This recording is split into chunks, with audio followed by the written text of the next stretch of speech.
हरिः श्रीं श्रीगुरुभ्यो नमः समस्तगुरुभ्यो नमः हरिः श्रीं सर्वैर्गिरीन्द्रसदनैः मदनोपिदारैः दूरीकृतश्च बदरी पुरवासिभिस्तैः यस्याश्रयात् सकलदैवतदैवतेशं व्यासं सुशान्तमनिशं मनसा स्मरामि आचार्यः पवनोऽस्माकम् आचार्याणि च भारती देवो नारायणः श्रीशः देवी मंगलदेवता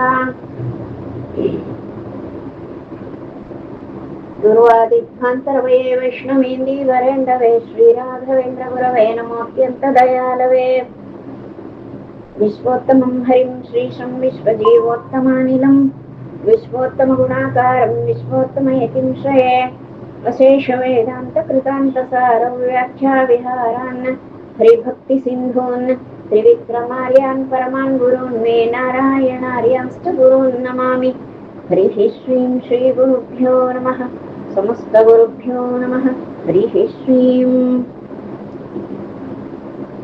ಶ್ರೀಮನ್ ಮಧ್ವವಿಜಯ ಮಹಾಕಾವ್ಯದಲ್ಲಿ ನಾವೀಗ 8ನೆಯ ಸರ್ಗವನ್ನ ವಿಚಾರ ಮಾಡ್ತಾ ಇದ್ದೇವೆ.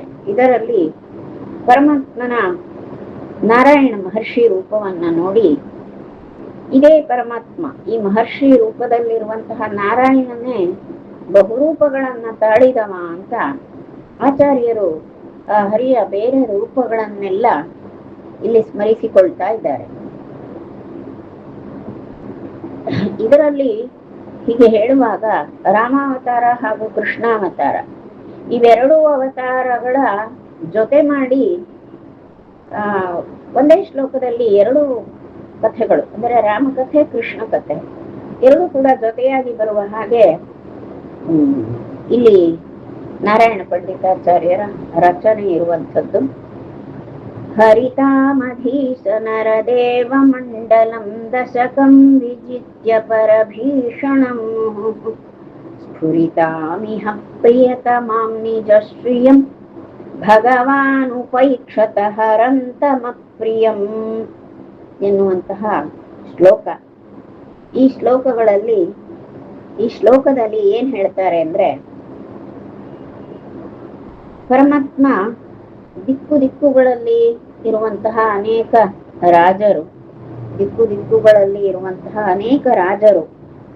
ಮತ್ತು ಅವರನ್ನೆಲ್ಲ ಗೆದ್ದಮ ಅಂತ ಅರ್ಥ. ಬೇರೆ ಬೇರೆ ದಿಕ್ಕುಗಳಲ್ಲಿ ಇರುವಂತಹ ಸಾಮ್ರಾಜ್ಯಾಧೀಶ್ವರರನ್ನೆಲ್ಲ ರಾಮ ಗೆದ್ದಮ ಮತ್ತು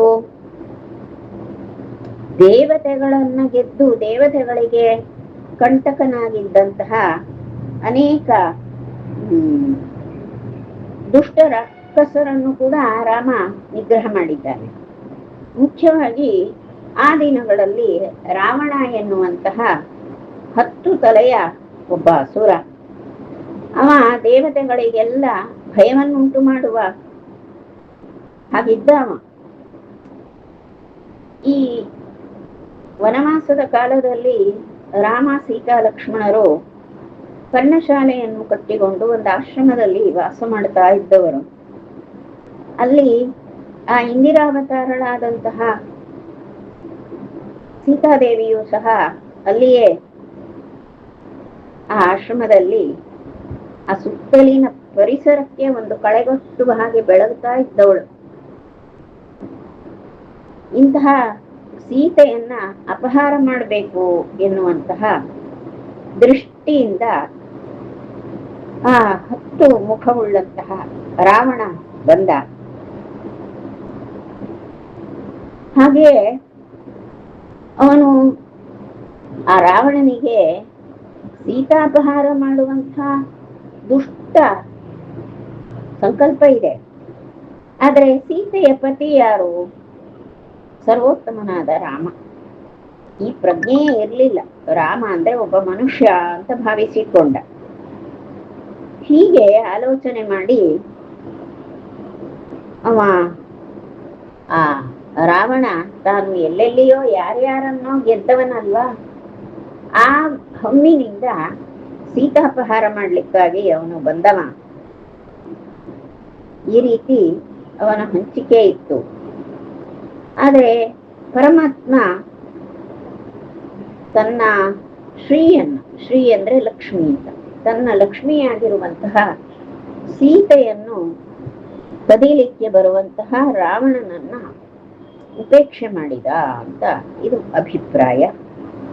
ಹರಂತಮಪ್ರಿಯಂ, ತನಗೆ ಅಪ್ರಿಯನಾದವನು ಆ ಸೀತೆಯನ್ನ ನಿಜಶ್ರಿಯಂ ಹರಂತಂ, ತನ್ನ ಶ್ರಿಯಂ ಅಂದ್ರೆ ನಿಜ ಅಂದ್ರೆ ತನ್ನ ಅಂತ ಸಂಸ್ಕೃತದಲ್ಲಿ ಹಾಗೆ ಅರ್ಥ.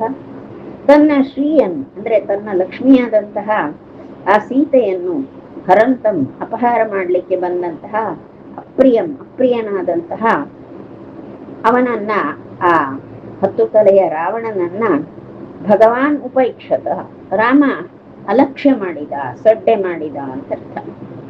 ಅಂದ್ರೆ ನೋಡಿ, ಮಹಾಪರಾಧಗಳನ್ನ ಮಾಡ್ತಾರೆ ಅಂದ್ರೆ ಒಬ್ರು, ಪರಮಾತ್ಮ ಅವರ ಬಗ್ಗೆ ಅಸಡ್ಡೆ ಮಾಡ್ತಾನೆ ಅಂತ ಅರ್ಥ. ಪರಮಾತ್ಮನ ದಯೆ ಇದ್ರೆ ಮಾತ್ರ ಪರಮಾತ್ಮನ ಸಂಬಂಧಿ ಸತ್ಕಾರ್ಯ ನಡೆಯುತ್ತದೆ. ಯಾರಿಗೆ ಭಗವಂತನ ಅನುಗ್ರಹ ಉಂಟೋ ಅವರಿಂದ ಸತ್ಕಾರ್ಯಗಳು ನಡೆಯುತ್ತವೆ. ಭಗವಂತನಿಗೆ ಬೇಡ ಅಂತ ಅನ್ನಿಸಿದ್ರೆ ಅವರು ದುಷ್ಟ ಕಾರ್ಯಗಳನ್ನು ಮಾಡಿಕೊಂಡು, ಪಾಪ ಕಾರ್ಯಗಳನ್ನು ಮಾಡಿಕೊಂಡು ಹಾಳಾಗಿ ಹೋಗ್ತಾರೆ. ಹಾಗಾಗಿ ಪರಮಾತ್ಮ ಲಕ್ಷ್ಯ ಮಾಡುವುದಿಲ್ಲ ಅವರನ್ನ ಅಂತ ಅರ್ಥ. ಇಲ್ಲಿ ಇದು ರಾಮನ ವಿಷಯ. ಇಲ್ಲಿ ಕೃಷ್ಣನ ಬಗ್ಗೆ ಹೇಳುವಾಗ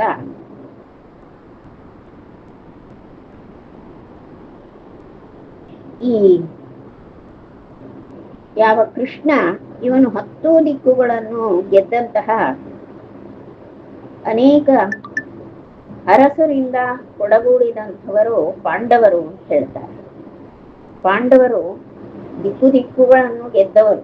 ಸುತ್ತಲಿನ ಎಲ್ಲ ಸಾಮ್ರಾಜ್ಯದ ಅರಸರು ಕೂಡ ಪಾಂಡವರ ಅಧೀನರಾಗಿದ್ದರು ಮತ್ತು 10 ದಿಕ್ಕುಗಳನ್ನು ಗೆದ್ದವರು. ಇಂತಹ ಈ ಪಾಂಡವರಿಗೆ ತಿರಿ ಇದೆ, ಸಂಪತ್ತಿದೆ. ಆ ಪಾಂಡವರ ಸಂಪತ್ತನ್ನ ಅಪಹಾರ ಮಾಡಲಿಕ್ಕೆ ದುರ್ಯೋಧನ ಯೋಚನೆ ಮಾಡಿದ. ಪಾಂಡವರ ಸಂಪತ್ತನ್ನೆಲ್ಲ ಅಪಹಾರ ಮಾಡಬೇಕು ಅಂತ ಬಯಸಿದನ ದುರ್ಯೋಧನ. ಆ ದುರ್ಯೋಧನನನ್ನ ಕೃಷ್ಣ ಅವನು ಕಡೆಗಣಿಸಿದ. ಅಂದ್ರೆ ದುರ್ಯೋಧನನ ಬಗ್ಗೆ ಅಲಕ್ಷ್ಯ ಮಾಡಿದ ಶ್ರೀಕೃಷ್ಣ ಎನ್ನುವಂತಹ ಮಾತನ್ನು ಹೇಳ್ತಾರೆ.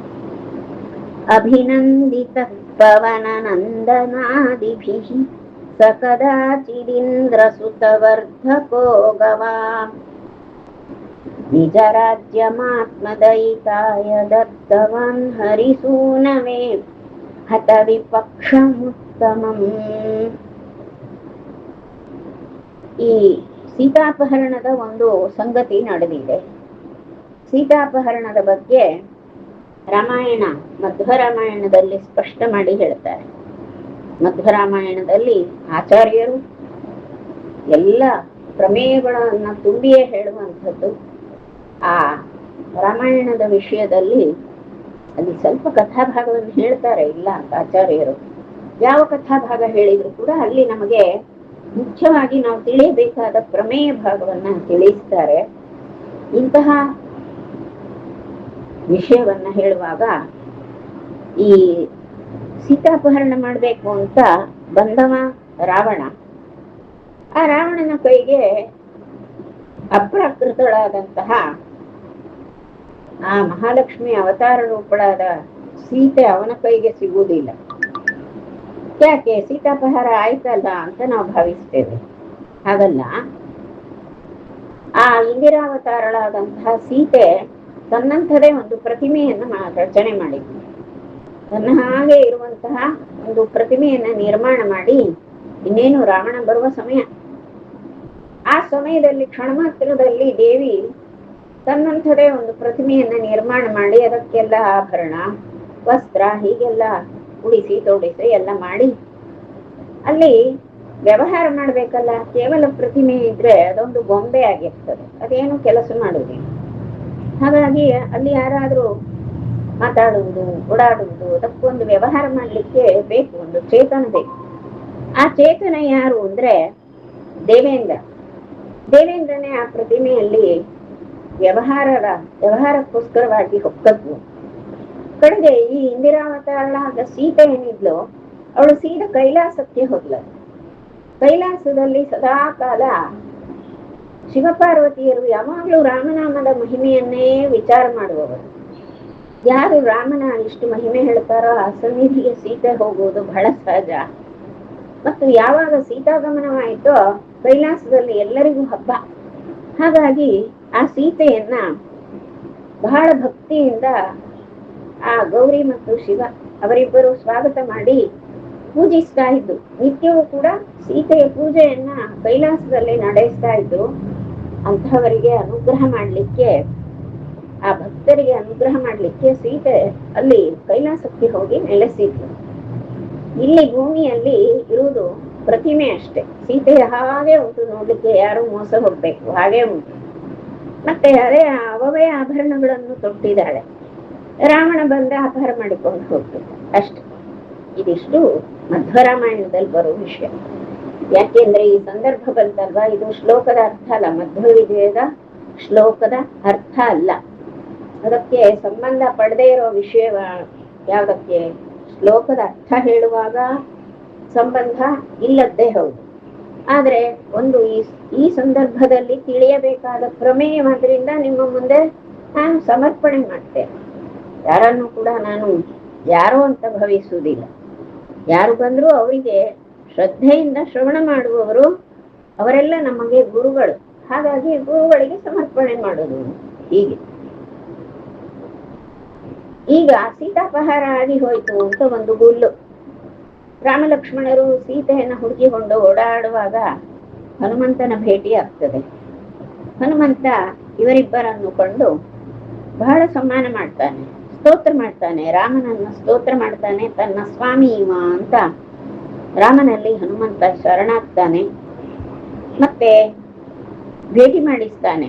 ಆ ಕಪಿರಾಜನಾದಂತಹ ಸುಗ್ರೀವನನ್ನ ಭೇಟಿ ಮಾಡಿಸಿ ಅಗ್ನಿ ಸಾಕ್ಷಿಯಾಗಿ ರಾಮ ಸುಗ್ರೀವರ ಸಖ್ಯವನ್ನ ಹನುಮಂತ ಮಾಡಿಸಿ ಬಿಡ್ತಾನೆ. ಇಷ್ಟಾದಾಗ ರಾಮನ ಪರಿಸ್ಥಿತಿ ಏನು ಅಂದ್ರೆ ರಾಜ್ಯ ಭ್ರಷ್ಟತೆ, ರಾಜ್ಯವಿಲ್ಲದೆ ವನದಲ್ಲಿ ತಿರುಗಾಡುದು ಅಂತ. ಈ ಸುಗ್ರೀವನಿಗೂ ಕೂಡ ಅದೇ ಪರಿಸ್ಥಿತಿ. ಅವನನ್ನ ರಾಜ್ಯದಿಂದ ಓಡಿಸಿ ಬಿಟ್ಟ. ಋಷ್ಯಮುಖ ಪರ್ವತದ ವನ ಪ್ರದೇಶದಲ್ಲಿ ಆ ವನವಾಸ ಮಾಡುವಂತಹ ಪರಿಸ್ಥಿತಿ ಸುಗ್ರೀವನಿಗಾಗಿದೆ. ಇವರಿಬ್ಬರು ಒಂದೇ ಸ್ಥಿತಿಯಲ್ಲಿ ಇರುವವರು. ಸುಗ್ರೀವನ ಪತ್ನಿಯನ್ನ ಅಪಹಾರ ಮಾಡಿಕೊಂಡು ವಾಲಿ ಹೋಗಿದ್ದಾನೆ. ರಾಮನ ಹೆಂಡತಿ ಸೀತೆಯು ನಾಪತ್ತೆ. ಅವಳನ್ನ ಯಾರು ತಕೊಂಡು ಹೋದರು ಅಂತ ಸಹ ಇನ್ನೂ ಗೊತ್ತಾಗಿಲ್ಲ. ಈ ಸ್ಥಿತಿ ಇದೆ. ಹನುಮಂತ ಮಧ್ಯದಲ್ಲಿ ಇದ್ದುಕೊಂಡು ಅವರ ಸ್ನೇಹ ಮಾಡಿಸಿ ಪರಸ್ಪರ ಅವರಿಬ್ಬರು ಇನ್ನೊಬ್ಬರ ಕಷ್ಟವನ್ನ ಪರಿಹಾರ ಮಾಡುವುದು ಅಂತ ಮಿತ್ರರಾಗಿ ಒಪ್ಪಿಕೊಳ್ತಾರೆ. ಆ ಸಮಯದಲ್ಲಿ ಆ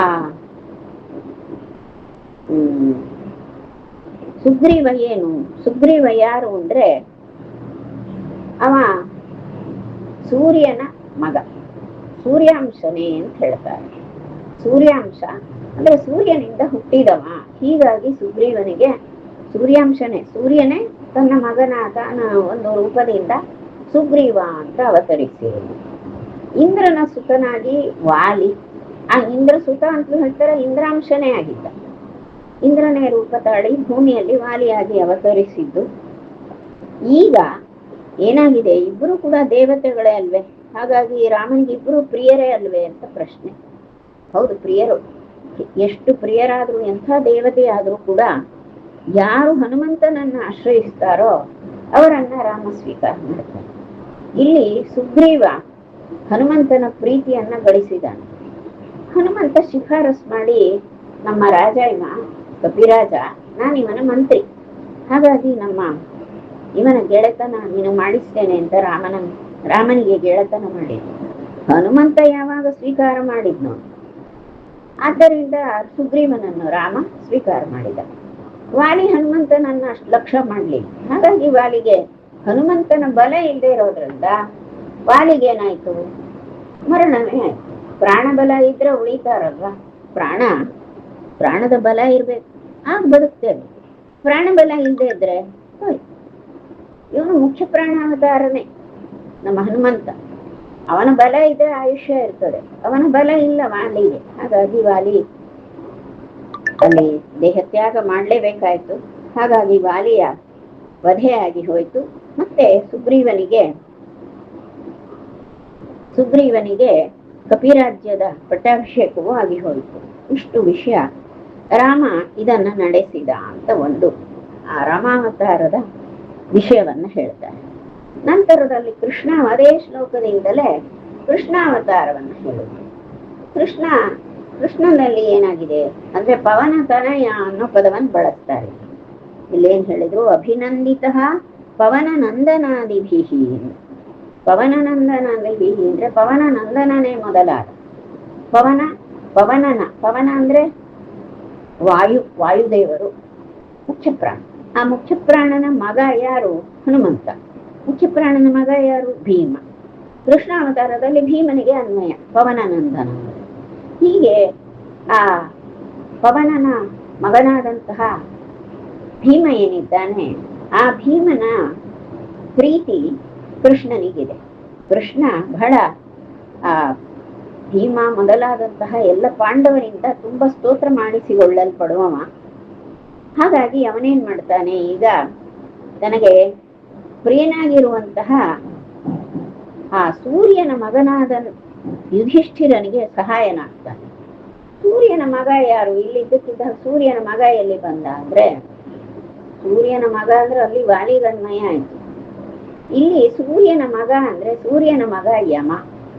ಆ ಯಮನೇ ಯುಧಿಷ್ಠಿರನಾಗಿ, ಯಮನೇ ಯುಧಿಷ್ಠಿರ ಎನ್ನುವ ಮಗನಾಗಿ ಆ ಕುಂತಿಯ ಮಗನಾಗಿದ್ದ. ಅಂತಹ ಯುಧಿಷ್ಠಿರನಲ್ಲಿ ಮತ್ತು ಮುಖ್ಯಪ್ರಾಣನ ಮಗನಾದಂತಹ ಭೀಮ, ಇಂದ್ರನ ಮಗನಾದಂತಹ ಅರ್ಜುನ, ಇವರಲ್ಲೆಲ್ಲ ಭಾರಿ ಪ್ರೀತಿ ಇದೆ. ಅವರೆಲ್ಲರೂ ಕೃಷ್ಣ ಶರಣರು. ಹಾಗಾಗಿ ತನ್ನ ಶರಣರನ್ನು ಕೃಷ್ಣ ಬಹಳ ವಿಶೇಷವಾಗಿ ತನ್ನನ್ನು ಸ್ತೋತ್ರ ಮಾಡುವವರು. ಅವರೆಲ್ಲರೂ ಅಭಿನಂದಿಸ್ತಾರೆ, ಕೃಷ್ಣನನ್ನ ಸ್ತೋತ್ರ ಮಾಡ್ತಾರೆ. ಹಾಗಾಗಿ ಕೃಷ್ಣ ಅವರೆಲ್ಲರಿಗೂ ಕೂಡ ಪರಮಾನುಗ್ರಹವನ್ನ ಮಾಡಿದ. ಮತ್ತು ಆ ಯುಧಿಷ್ಠಿರನಿಗೆ ಎದುರಾಳಿಗಳಾಗಿ, ಯುಧಿಷ್ಠಿರನಿಗೆ ವೈರಿಗಳಾಗಿದ್ದಂತಹ ದುರ್ಯೋಧನಾದಿಗಳ ಎಲ್ಲ ಸಂಹಾರ ಮಾಡಿ ರಾಜ್ಯ ಪ್ರಾಪ್ತಿಯನ್ನ ಮಾಡಿಕೊಟ್ಟ. ಯುಧಿಷ್ಠಿರ ವನವಾಸ, ಅಜ್ಞಾತವಾಸ ಏನೆಲ್ಲ ಮಾಡಿ ರಾಜ್ಯ ಭ್ರಷ್ಟತೆಯನ್ನ ಹೊಂದಿದ್ದ. ಹಿಂದೆ ಸುಗ್ರೀವ ಹೇಗೆ ಅವನ ಅಣ್ಣನಿಂದ ಅವನಿಗೆ ರಾಜ್ಯ ಭ್ರಷ್ಟತೆ ಆಗಿತ್ತು, ಇಲ್ಲಿ ಯುಧಿಷ್ಠಿರನಿಗೆ ಅವನ ತಮ್ಮ ದುರ್ಯೋಧನ, ಆ ದುರ್ಯೋಧನನ ದೆಸೆಯಿಂದ ರಾಜ್ಯ ಭ್ರಷ್ಟತೆ ಆಗಿತ್ತು.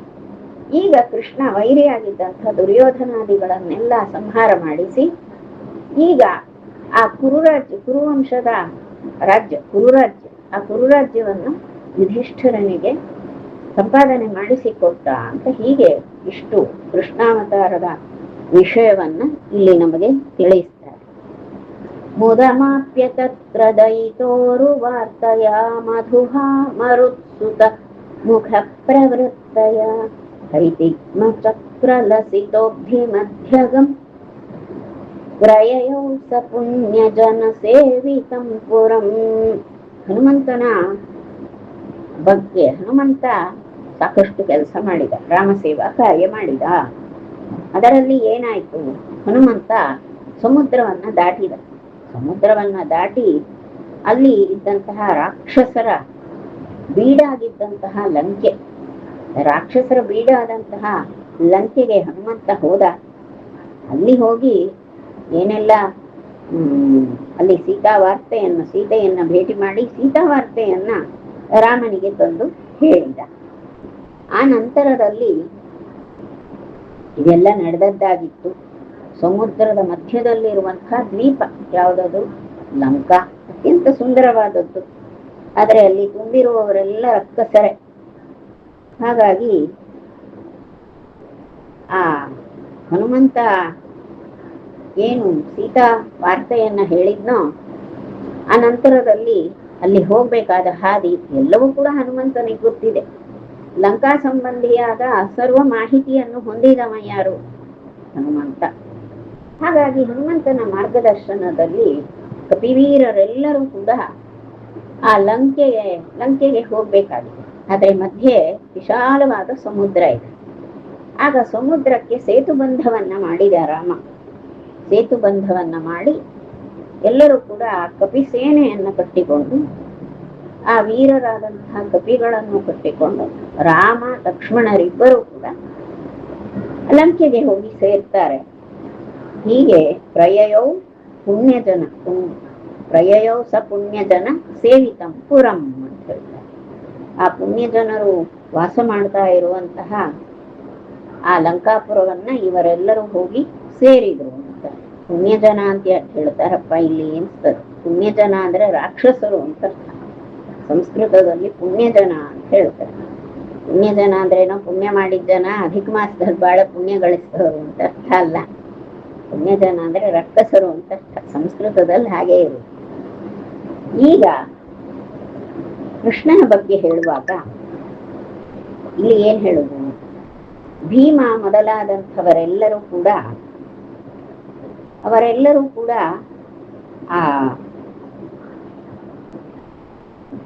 ಅವರೆಲ್ಲರೂ ಕೂಡ ಈ ಕೃಷ್ಣನ ಸಂಬಂಧಿಗಳು ಹೌದು. ಅವರ ಒಡನಾಟ ಕೃಷ್ಣನಿಗಿದೆ. ಮತ್ತು ಈ ಯಾವ ಕೃಷ್ಣ ತನ್ನದೇ ಆದಂತಹ ಒಂದು ಬೇರೆ ನೆಲೆಯನ್ನ ಮಾಡಿಕೊಂಡ. ಮೊದಲು ಮಧುರಾ ನಗರದಲ್ಲೇ ಇದ್ದರಲ್ವ ಯಾದವರೆಲ್ಲ. ಆ ನಂತರದಲ್ಲಿ ಈ ಯಾದವರ ಸಂಖ್ಯೆ ಬಹಳ ಆಗಿ ಹೋಯ್ತು. ಕೃಷ್ಣನಿಗೆ 16,108 ಹೆಂಡತಿಯರು. ಕೃಷ್ಣನಿಗೆ ಗೊತ್ತು ತನಗೆ ಸಹಸ್ರ ಸಂಖ್ಯೆಯ ಹೆಂಡತಿಯರು. ತನ್ನ ಅಪ್ಪನಿಗಾದ್ರೂ ಎಷ್ಟೆಲ್ಲ 15-16 ಹೆಂಡತಿಯರು. ಮತ್ತೆ ತನ್ನ ಅಣ್ಣನಿಗೂ ಅಷ್ಟೇ ಹೆಂಡತಿಯರು. ಹಾಗೆ ಯಾದವರೆಲ್ಲರಿಗೂ ಕೂಡ ಬಹಳ ಜನ ಹೆಂಡತಿಯರು, ಅಷ್ಟಷ್ಟೇ ಮಕ್ಕಳು. ಎಲ್ಲರಿಗೂ 10, 15, 20 ಜನ ಮಕ್ಕಳು, ಕೆಲವರಿಗೆ 100 ಮಕ್ಕಳು. ಹೀಗೆಲ್ಲ ಅಪಾರವಾದಂಥ ಜನಸಂಖ್ಯೆ ಆಗ್ತದೆ. ಹಾಗಾಗಿ ಈ ಯಾವ ಈ ಶೂರಸೇನ ಮಂಡಲ ನಮಗೆ ಸಾಕಾಗುವುದಿಲ್ಲ. ಪ್ರತ್ಯೇಕವಾದಂತಹ ಒಂದು ಸ್ಥಳವನ್ನೇ ತಮ್ಮ ನೆಲೆ ಮಾಡಿಕೊಳ್ಬೇಕು ಅಂತ ಕೃಷ್ಣ ಕುಶಸ್ಥಳಿ ಎನ್ನುವಂಥ ದ್ವೀಪವನ್ನ ಆಯ್ಕೆ ಮಾಡಿಕೊಂಡ.